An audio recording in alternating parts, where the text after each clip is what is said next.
Laugardaginn 12. ágúst á Sólheimum verður lífræni dagurinn haldinn. Og sá sem veit meira þessa hátíð er hann Valgeir. Hann á línunni, heill og sæll. Heill og sællunum. Hvernig hefur það í dag? Ég hef það bara svona rosalega gott. Er það ekki? Sól og blíða? Sól og blíða og hér eru allir að skúra skrúpa bóna, baka og elda og ég veit ekki hvað. Allir með bros og vör, eins og alltaf. Það er lífræni dagurinn. Hvað segðu okkur eins frá þessu? Þetta hefur verið hluti af menningarvíslun okkar í mörg ár og svona til þess að halda upp á uppskerun og allt saman þá höfum við sett upp lífrænan dag. Við erum alltaf með lífræna vöru til sölu og ræktum og erum svona þekkt fyrir það. Lífræn eldun var hérna, byrjaði fyrst hérna á Norðurlöndum, þannig að við erum svona framalega þar. Þó margir séu alveg frábær líka, þá erum við rosalega. Já, þá eru þið bara fremst. Já, en með hvað, hann er núna á laugardaginn. Já, er þetta hálfgerð uppskeruhátíð eða? Já, svoleiðis, já, það má segja það. Við erum að koma svona saman íbúar og búin til skemmtilegan dag, hérna við tökum mörg, flestöld þátt bara. Já. Og erum svona að taka móti gestum og ef það kom ekki gest þá erum við samt að skemmta ykkur okkur. Já, það er númer 1, 2 og 3. Það er nú alltaf heilmikil gleði völd þarna á Sólheimum. Já, við viljum að setja rosalega mikið að vörum inn í búðina og svo vorum við bara ákveða núna að setja út smá útimarka líka, þannig að við eigum svo mikið grænmeti. Já. Grænmeti verður á sér tilbúði, alveg rosalega flottu og svo ætlum við líka að stilla upp nokkrum trjám.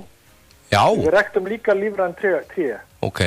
Og auðvitað besti tími til að gróðursetja tré, það er á haustin. Já. Hérna geta með koma og ná sér í alvöru tré. Og með þessu öllu saman eru útisýningar og innisýningar, natræð línur í Sessilhúsi, flottsýning og samsýning í Ingustofu sem er hús hérna hjá okkur. Já. Og eldsmiður verður á staðnum og hann ætlar að sína listi sínar og handbröð. Frábært. Skátar kveikja lítinn varðeld í Tröllagarði og svo verður teymt undir hestum. Þetta bara virkilega flott. Já, það verður ekki tónleikar sem svo oft verið, núna. Nei. En það er aldrei að vita að mjög óvænt skellir nokkri hérna íbúar í lagi eða 2. Já, það er... Og Reynipétur verður með munnhörpuna og það eru 2 gítarar á ferðinni og þetta verður bara gaman. Þetta verður bara stuð. Já. Hvernig hefur þessi menningar veisla gengið hjá okkur? Hún hefur bara gengið mjög vel. Hún er alltaf gengið vel og það er líka mikið lagt í hana. Við erum alla veturinn að undirbúa og búið til þessi listaverk sem að verðast alltaf verða betri og vandaðri og flottari með hverju árunni og það sér þetta bara svona raunsætt og þetta er bara gaman, þetta er rosalega skemmtilegt. Já, þið eigið smá púðri í að undirbúa þetta? Við gerum það, við leggjum mikið undir og fáum líka svo gott listafólk með okkur í þetta. Já. Allir þessi tónleikar, alla laugardaga það er ekkert smá flott. Já. Mirra Rós kemur til dæmis næstu viku, hann Svavar Knútur kemur 27. Ok. Þannig að það Svavar svona endar ósköpun 27. Já, endar ósköpun. Já, þetta er líka erfitt. Já. Það er allir með og þetta er bara gaman. Já. Lífræn ræktun hjá ykkur, hún, eins og þú kannski sagði í byrjun, hún er náttúrulega kannski í svona hæstækja aðflokki.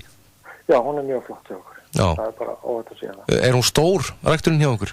Nei, svo sem ekki er stór en ekki stór en vöndust. Já.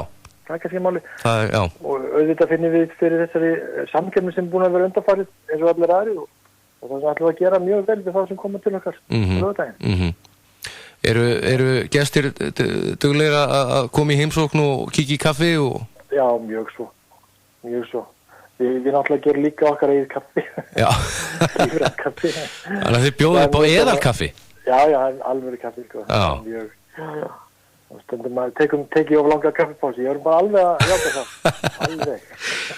Nýsestu niður. Já. Herra Valgeir, þetta verður gaman. Við hvetjum fólk til þess að taka rúndinn. Veðrið á að vera gott helgina, þannig að það skemmir ekkert. Og rúndurinn má líka vera Grímsavindari á Borg. Já, sjálfsögðu. Þá ertu komin með 2 prógrami alveg bátt. Það er Grímsavindari, Sólheimar, lífrændagurinn eða lífrændagurinn og svo Grímsavindari. Ég ætla bara að njóti í dagsins. Það er að slá 2 flugur í einu höggið þarna. Já. Heldur betur, Valgeir. Ég segi bara takk fyrir spjallið og góða skemmtun helgina. Takk sem að leiðis. Takk. Bless.